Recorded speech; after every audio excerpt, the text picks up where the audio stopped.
On the 16th of June 1976, the youth of South Africa took to the streets to protest against the then oppressive apartheid government. For those of you who don't know why, the answer is simpler than you think.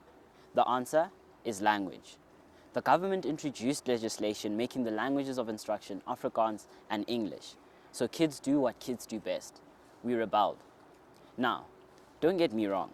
This isn't a speech about South Africa's history, nor is it a speech about where we are now. This is a speech about South Africa's future. It's a speech about us. Gents, the time for action was yesterday, but today we have the opportunity to change. For far too long, language has been used as a divisive tool of oppression. We are in a unique position to do something that has never been done before.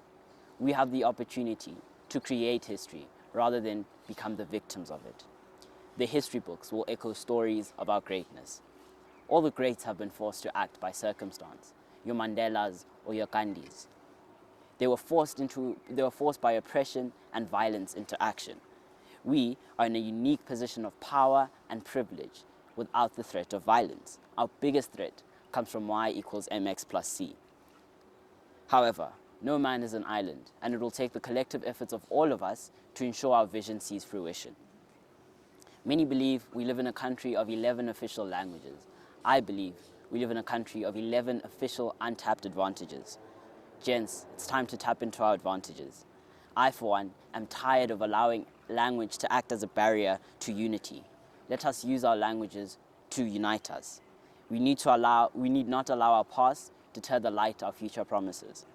For those of you who know me personally, you may know me by various nicknames, from Cat to Katli to Smock. But for those that know me and for those that don't, allow me to reintroduce myself. Lebitso la ka ke Katlego Mokgosi, kubu-kubu, serothorotha sa metsi, le ba canvasitseng ka lona. Ke nna kwena ke nna, sebosetswana sa metsi, ashe kwena ashe serothorotha sa metsi. For me, language is about more than the words I say, but the essence of my identity. It is the mechanism through which I explore the depths of my culture. However, I do not want to go on this journey alone. Let us explore our cultures together, gentlemen.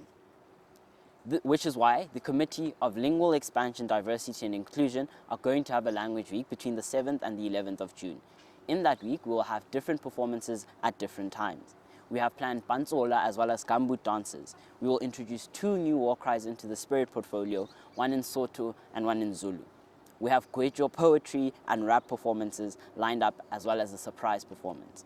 In addition, the tuck shop menu for the week will be transformed, featuring foods like kotas, makwenya, and many more. In addition, there will be greetings in Sotho, Zulu, and Xhosa at lineups in the morning. We request that throughout the week, everyone is respectful when engaging in all activities. Gents, let's make history.